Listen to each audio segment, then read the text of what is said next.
আজ বৃষ্টি পড়ছে খুব জোরে, বাইরে যাওয়া যাবে না। কি করব বলো তো?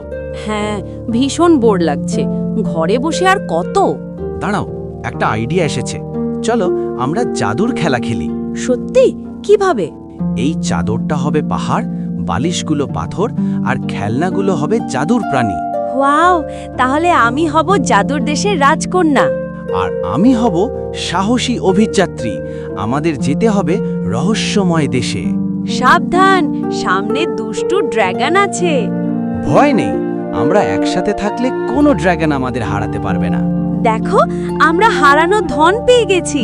হ্যাঁ, আর এই ধন আমরা সবাইকে সাহায্য করতে ব্যবহার করব। আজকের অভিযানটা সবচেয়ে মজার ছিল। কারণ আমরা দুজন একসাথে ছিলাম। ঠিক তখনই মা আসছেন। মা, আমরা জাদুর দেশে ঘুরে এলাম। হ্যাঁ মা, খুব মজা করেছি। কল্পনা আর ভালোবাসা থাকলে সাধারণ দিনও অসাধারণ হয়ে যায়।